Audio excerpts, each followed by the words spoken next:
AITA for labeling all my food after my roommate's friends ate all my food at a party she threw and didn't warn me.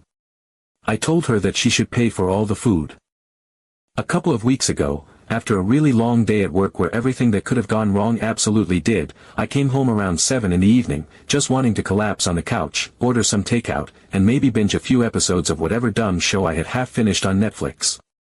I was exhausted, carrying my laptop bag, my gym clothes I had not even touched, and my mind was already focused on which leftovers I was going to heat up for dinner. I unlocked the door, pushed it open, and immediately felt like I had just walked into the wrong apartment. There were people everywhere.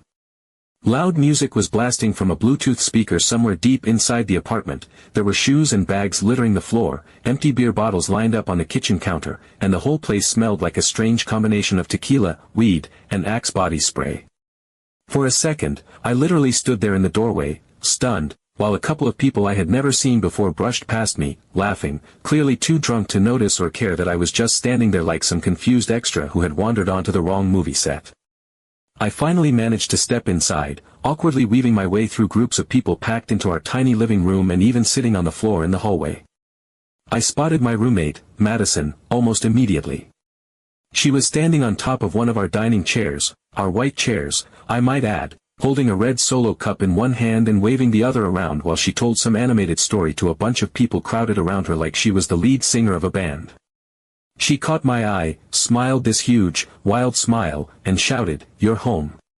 Surprise, before immediately turning back to her adoring audience without a second thought. I was too tired to even process my emotions right then, so I did the adult thing and went straight to my room. I dropped my stuff, changed into sweatpants, and texted a few friends about the chaos that had taken over my living space. They sent back a mixture of sympathy and horrified emojis, but it was what it was. I figured I would just ride it out, maybe order some pizza, and lock myself in my room for the night. Except when I went to the kitchen to grab something to eat, my plan completely fell apart. I opened the fridge, expecting to see the groceries I had bought literally the day before, my Tupperware of pasta I had cooked for meal prep, my hummus, my little pre-cut veggie packs, my oat milk, my yogurt. Everything. Gone. The fridge looked like it had been looted. There were a couple of sad lemons rolling around on the shelves, one half-empty can of hard seltzer, and that was it. I checked the cabinets next, hoping maybe my snacks had survived the onslaught. Nope. My box of granola bars was open and empty. The bag of chips I had been saving for my treat-yourself movie night was ripped open and crushed. Even the loaf of bread I had just bought had been demolished, nothing left but two sad crusts. I turned to Madison, who was now leaning against the counter flirting with some guy wearing a backwards baseball cap and the cockiest grin I have ever seen. I said, "Madison, all my food is gone." She just blinked at me, totally unbothered, and said with a shrug, "Oops, sorry, people got hungry." Like it was the most natural thing in the world. Like I was the weird one for being upset that random strangers had eaten every scrap of food I had painstakingly meal prepped and paid for with my very not gigantic paycheck. I wanted to scream. I wanted to throw a chair. But instead, I just took a deep breath and told myself that I was not going to let this spiral into a huge, dramatic fight. I was not going to be the crazy roommate who screamed over oat milk. I went back into my room, ordered some expensive delivery I could not really afford, and spent the rest of the night trying to ignore the thudding bass shaking my walls. The next morning, after the hangover army finally cleared out, leaving behind a battlefield of sticky cups, cigarette butts, and a pizza box with one sad slice congealing on the coffee table, I decided I needed to make a point. I went grocery shopping again. I bought everything I needed and a little extra, feeling slightly victorious as I loaded up the cart with a second container of hummus just for good measure. When I got home, I unpacked everything neatly into the fridge and pantry. Then, I pulled out a thick black Sharpie, the kind that bleeds through paper if you press too hard, and labeled everything. I did not just write my initials. I wrote my full name in giant, unmistakable letters across every container, every box, every bottle. This belongs to my name. Do not eat. My name, S. Food. Hands off. My name, S. It felt a little petty, maybe, but I was fed up. I was tired of feeling like a guest in my own home. I was tired of my hard-earned groceries disappearing into the mouths of Madison's endless parade of drunk friends. Madison saw what I was doing as she stumbled into the kitchen wearing sunglasses and one of those huge oversized hoodies that practically eat you alive. She rolled her eyes so hard I thought she might actually strain something. She muttered something under her breath about how I was being dramatic but did not say anything directly to me. For a while after that, things were tense. I could feel the passive-aggressive energy radiating off Madison like heat from a broken radiator.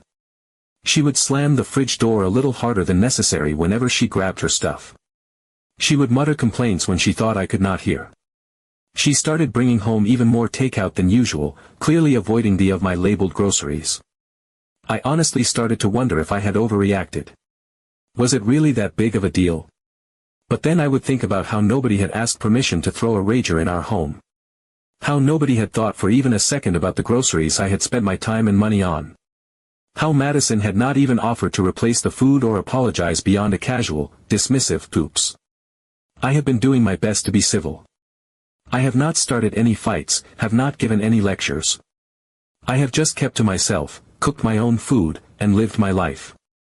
But the apartment still feels different now. Tense. Like a rubber band stretched just a little too tight. So now I am wondering, was labeling everything taking it too far? Was I being passive-aggressive when I should have just confronted her more directly? Or was it the only reasonable way to set a boundary when talking seemed completely pointless? I do not know. Maybe I handled it badly. Maybe I did exactly what I needed to do.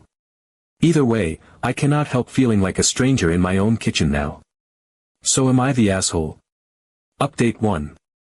The first few days after the great labeling incident, Madison mostly kept her distance.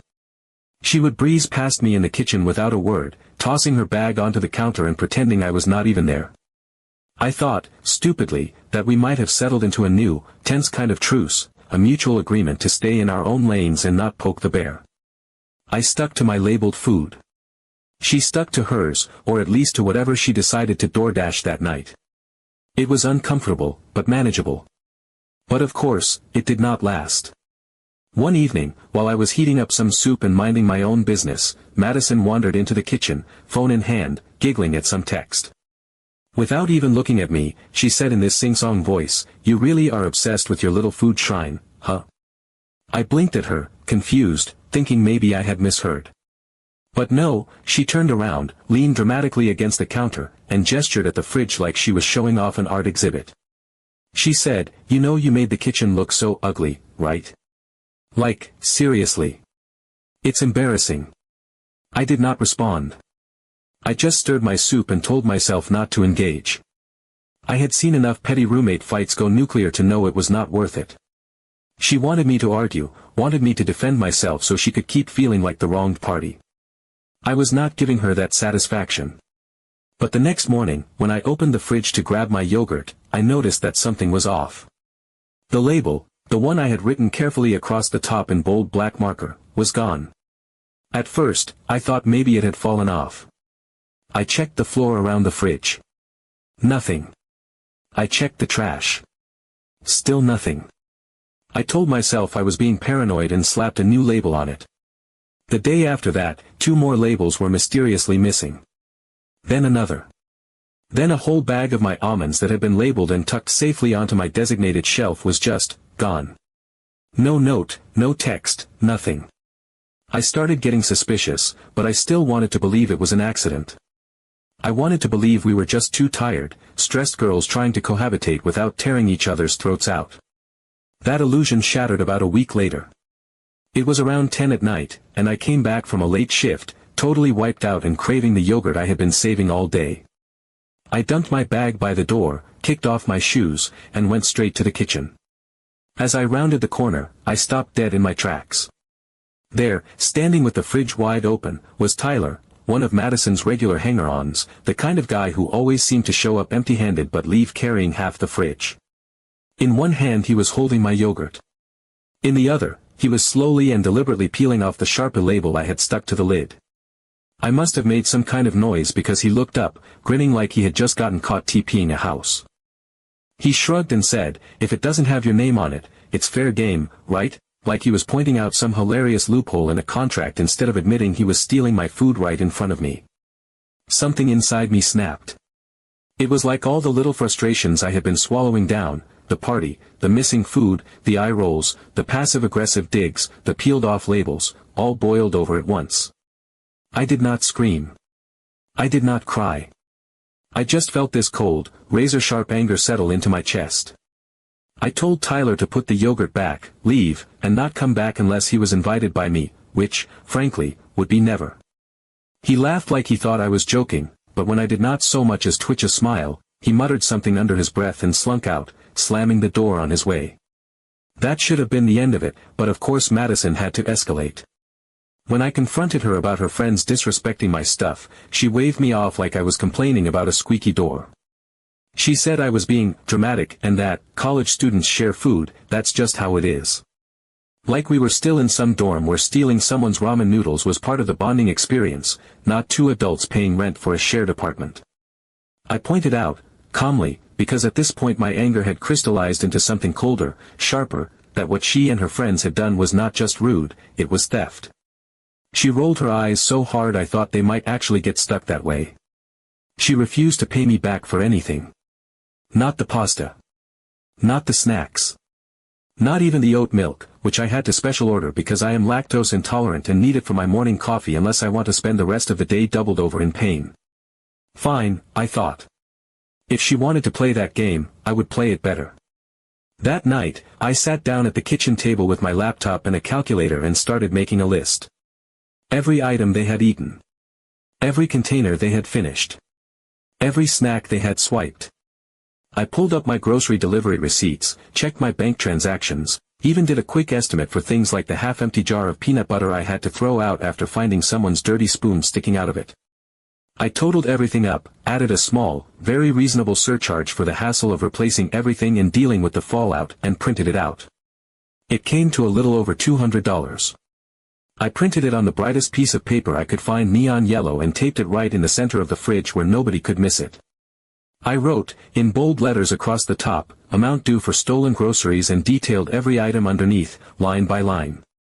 Chips $5, yogurt $2, pasta, $7, half-gallon oat milk $5, granola bars $7, and so on. Then, at the bottom, I wrote in giant, underlined letters pay me or I will find another way.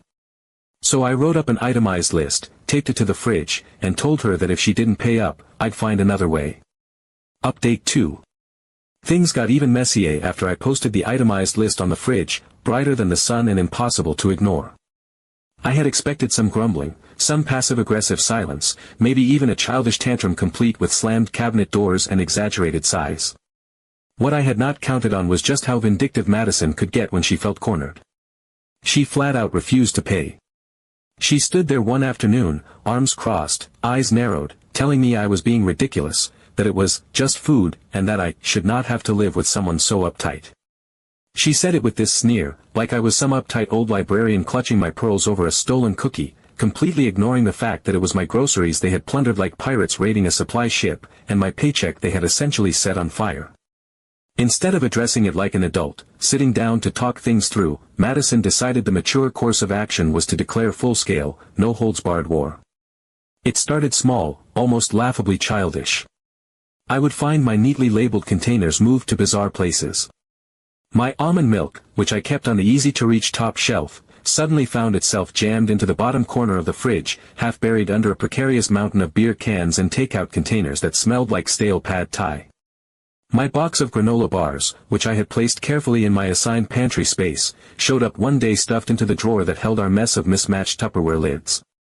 I stood there that first time, granola bars in hand, thinking that maybe, just maybe, it was a coincidence. Kitchens get messy. People make mistakes. But it got worse. Much worse. It stopped being about accidents. One night, after a long shift that had already drained the last of my patience, I opened the pantry looking for my almond butter, one of the few luxuries I allowed myself, the kind of thing that made a miserable day feel slightly less miserable, and it was gone. I tore the kitchen apart, growing more frantic with each passing minute, until finally I found it, stuffed deep inside an empty cereal box that had been shoved to the back of the bottom shelf, hidden behind Madison's abandoned, dusty Cheerios. It was like a cruel treasure hunt where the prize was the thing you had already paid for. Another time, rushing out the door late for work, I yanked open the freezer to grab a frozen meal I had carefully labeled days before. Instead of seeing the neat row of meals I had prepped for the week, I found chaos. Every single one of my frozen foods had been moved, jammed behind 3 enormous bags of ice, old mystery meats I did not recognize, and someone's sad, half-eaten pint of freezer-burned ice cream. I had to practically crawl inside the freezer to dig my meals out, my hands going numb from the cold while I cursed under my breath. Even the labels themselves were under siege. Some days I would come home to find half of them missing entirely, peeled off with greasy fingers that left smudges across the containers. Others had been crudely scratched out with what looked like the tip of a key or the edge of a butter knife. A few labels had mocking doodles drawn next to them, little stick figures eating food with devil horns, just in case I dared to believe this was all innocent fun and not a targeted campaign to make me as miserable as possible. It became obvious that Madison and her friends thought the whole situation was hilarious, like my attempts to set basic, adult boundaries were some grand comedy for them to perform. Every trip to the kitchen became a battle.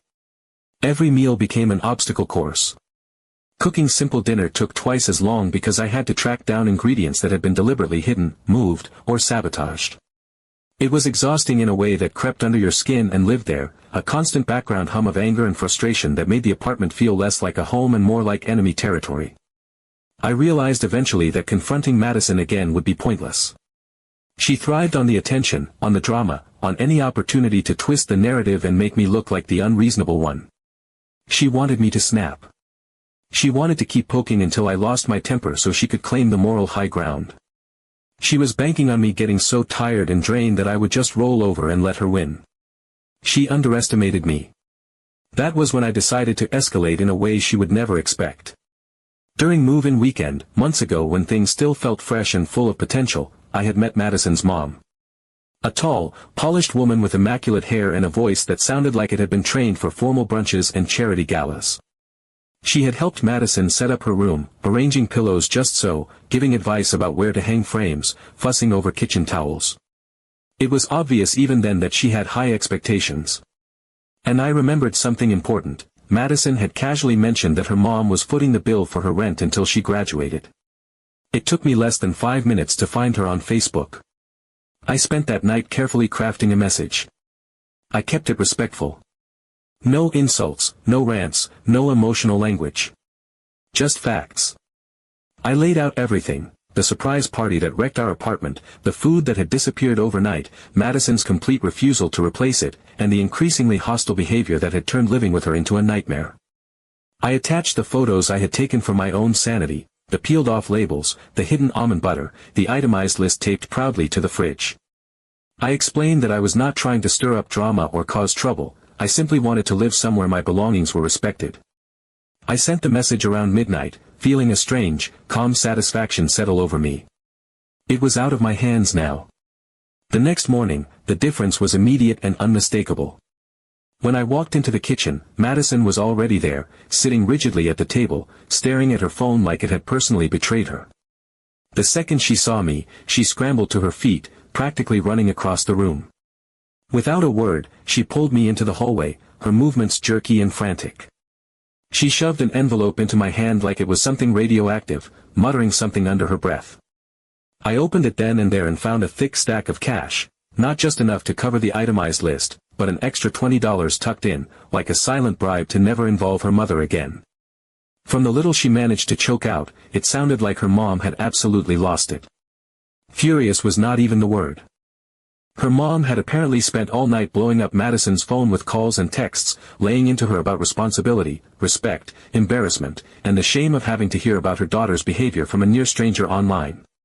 The threat had been crystal clear: pay me back immediately, or lose her rent support altogether.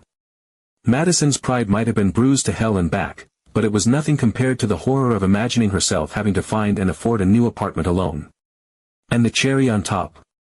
A few hours later, while I sat at the kitchen table finally enjoying one of my properly labeled frozen meals without the fear of sabotage, I got 2 Venmo notifications back to back. Tyler, yes, the same Tyler who had once smirked as he peeled my label off in front of me, sent me $30 with the note, for the yogurt LOL. Another one of Madison's freeloading party friends followed right after, sending $20 labeled, party food donation. Even better, a few hours later two of Madison's friends Venmo'd me money too. Update 3. After everything, the sabotage, the cash envelope, the Venmo pings from her freeloading friends, I thought that was where things would end. I figured we would just exist in a state of Cold War until our lease ran out. I never imagined Madison would actually sit down with me and have a real conversation like an adult, but a few nights after everything went down, that was exactly what happened. It was late, and I had just finished cleaning up after dinner. I was sitting at the kitchen table scrolling through my phone when Madison came out of her room, looking awkward and fidgety. I braced myself for another round of passive-aggressive nonsense, but to my surprise, she asked if we could talk. She actually sat down across from me, wringing her hands like someone about to confess to a crime. She said she was sorry. Not in the half-assed way people toss out apologies when they want you to shut up about something, but in a way that actually seemed genuine. She admitted that she had not realized how serious I was about food boundaries, that she had grown up in a house where everyone shared everything without asking, and she just assumed that was normal. She said that when her mom got involved, it snapped her out of her defensiveness and made her realize how badly she had handled things. She did not try to make excuses. She did not blame me for overreacting or accuse me of being dramatic. She just apologized. It was not some magical movie moment where suddenly all the tension disappeared, but it was honest, and that counted for a lot. We ended up talking for over an hour. We agreed that we needed to set some basic, non-negotiable roommate rules if we were going to survive the rest of our lease without killing each other. The first rule: no touching anything that is not yours. If you did not buy it, do not eat it, do not move it, do not even look at it too long. The second rule: if someone wants to throw a party, they have to give at least 48 hours notice, and it has to be a discussion, not a declaration. The third rule: if you invite guests into the apartment and they consume anything that is not yours, you are fully responsible for replacing it. No arguments, no eye rolls, no pretending you did not notice it missing. Madison even offered, on her own, to buy me a full week's worth of groceries as a gesture of goodwill. She said she wanted to show that she was serious about making things right, and honestly, that was more than I had expected. She pulled out her phone right there and asked me to send her a list of what I needed, and the next day, she came back from the store with everything I had asked for, plus a few extra snacks she thought I might like. It was a small thing, but it meant a lot. Since then, things have actually been okay. We are not best friends. We do not stay up late gossiping or planning wine nights. We mostly do our own thing. She has her friends over sometimes, but they are quieter now, and Madison makes sure to check in with me before inviting anyone. The kitchen is no longer a battlefield. I can open the fridge and find my oat milk exactly where I left it, untouched, unbothered, peacefully chilling in its rightful spot. It is a weird kind of peace, the kind that feels tentative but solid enough to believe in. The petty games have stopped. The labels have stayed on. And while there is still an invisible line drawn between us, the kind that comes from surviving a messy roommate war, at least it is a line we both respect now. It took an absurd amount of drama to get here, but standing in the kitchen on a quiet Tuesday night, drinking coffee made with my own oat milk, I realized that sometimes boundaries are messy to build, but worth every ounce of effort once they are finally standing tall. We are not besties or anything, but at least now I can keep oat milk in the fridge without fearing for its